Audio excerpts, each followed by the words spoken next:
In 2007, the biggest banks in the world were losing billions of dollars on the same bet all at once. And on the other side of that bet, quietly getting rich, was one man. No trading floor, no team, just him in an office, alone. His name is Michael Burry. You might know him as the man Christian Bale played in The Big Short, the investor who saw the 2008 crash coming when almost nobody else did. But the strangest part of his story is not that he saw it, it is how. He had one good eye, a job as a doctor, and a habit no one else on Wall Street had. This is how a one-eyed outsider saw what every genius on Wall Street missed. Michael Burry is born in 1971 in San Jose, California. And when he is 2 years old, a rare cancer called retinoblastoma takes his left eye. From then on, he wears a glass eye. It sounds small. It was not. The glass eye made him an outsider from the very beginning. Kids stared. He felt like it threw off the way people looked at him, the way they connected with him. So he stopped trying to connect through faces, and he retreated somewhere quieter, into his own head, into books, into numbers. He would later realize he had Asperger's, a form of autism. He found people exhausting and patterns soothing. He connected with the world far better through written words on a page than through a conversation in a room. Remember that. It becomes the whole story. On paper, he does everything right. He is brilliant. He goes to medical school. He becomes a neurology resident at one of the best hospitals in the country, Stanford. The kid with the glass eye is going to be a doctor. But that is not where his real obsession lives. At night, after brutal hospital shifts, when the other residents are sleeping, Michael Burry is awake, doing something else entirely. He is on the early internet, on a stock message board called Silicon Investor, writing long surgical breakdowns of companies and what they are actually worth. 3,300 posts, anonymous, no face, no name, just the ideas in text, exactly the way he likes it. And one of those posts is about to change his entire life. Because his analysis is not just good, it is extraordinary. And on the other side of those anonymous posts, real money starts paying attention. Professional investors begin following this mysterious doctor who keeps being right. One of them is Joel Greenblatt, a legendary investor who does not waste his time on amateurs. He reads Burry's posts, flies him across the country, and hands him $1 million to start a fund. The night shift doctor, who had never managed a cent of anyone else's money, suddenly has believers. So, in the year 2000, Michael Burry quits medicine. He starts a hedge fund and names it Scion Capital after a fantasy novel he loved. And he is a natural. While the dot-com bubble explodes and takes most investors down with it, Scion goes up. By 2005, the one-eyed doctor is managing hundreds of millions of dollars, and he has crushed the market for years straight. Then he points his obsession at something no one else is looking at, the American housing market. And the villain of this story is not a person. It is a belief shared by every bank, every rating agency, every expert in the country.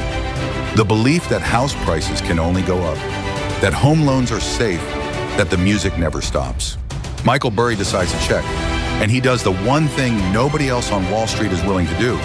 He reads the documents. He pulls the actual prospectuses for these mortgage bonds, the fine print, thousands of pages of it, and he reads them line by line. What he finds is horrifying. The loans packed inside these supposedly safe bonds are garbage. People with no income, no job, no documents, on teaser interest rates that are about to jump.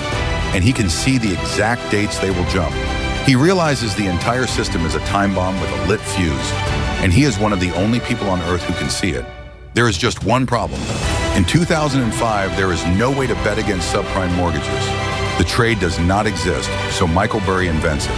He goes to the biggest banks on Wall Street, Goldman Sachs, Deutsche Bank, and he convinces them to create something brand new just for him, a way to buy insurance on these mortgage bonds, credit default swaps. He is, in plain terms, buying fire insurance on a house he is certain is going to burn down. The banks happily sell it to him because they think he is an idiot. And here is the realization underneath all of it. He did not have to be the smartest man in finance. He just had to read the thing that everyone else was too comfortable, too greedy, or too lazy to read. So he commits. He pours Scion's money into these insurance bets, paying premiums month after month, waiting for the collapse he knows is coming. But the collapse does not come. Months pass. The housing bubble just keeps inflating, and every single month, those premiums bleed his fund a little more. On paper, Michael Burry looks like the most arrogant, worst-performing manager on Wall Street, and his investors have started to notice. His investors lose their minds. They are screaming at him. They think he has gambled their savings against the safest market in America. They demand their money back, all of it, now. And Michael Burry does something almost no fund manager would dare. He freezes their money. He legally gates the fund so they physically cannot withdraw. They sue him, they threaten him, he stops answering his phone and shuts the door. Imagine being so certain you are right that you let everyone you answer to despise you for it.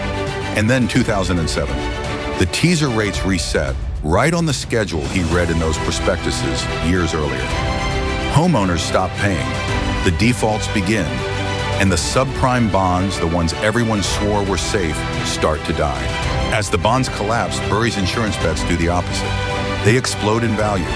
When the dust settles, Michael Burry has made his investors around $700 million. He personally walks away with roughly $100 million.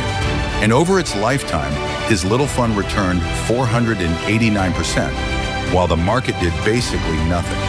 The man they called insane, who locked their money up, who would not answer the phone, was the only one in the room who saw it. A writer named Michael Lewis turns it into a book, The Big Short. Hollywood turns it into a film. Christian Bale plays him, glass eye and all. Michael Burry becomes a legend. But here is the part the movie does not dwell on. Being right did not make him happy. He had been right and alone and attacked for it the entire way, and it left him disgusted with the whole game. So in 2008, at the absolute peak of his fame, Michael Burry closes his fund and walks away. He did come back quietly. This is his fund's actual portfolio today, from its latest filing with regulators, and he is doing the exact same thing he always did, betting against whatever the crowd is sure about. GameStop, Tesla, the next bubble. The kid with the glass eye spent his entire life as an outsider, the one who saw what everyone else missed. He never stopped. He just stopped needing the world to believe him first, because Michael Burry did not see the future because he was a genius. He saw it because he was willing to read the things everyone else was too comfortable to read.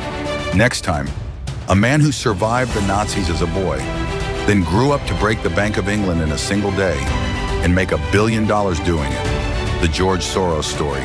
Subscribe so you do not miss it.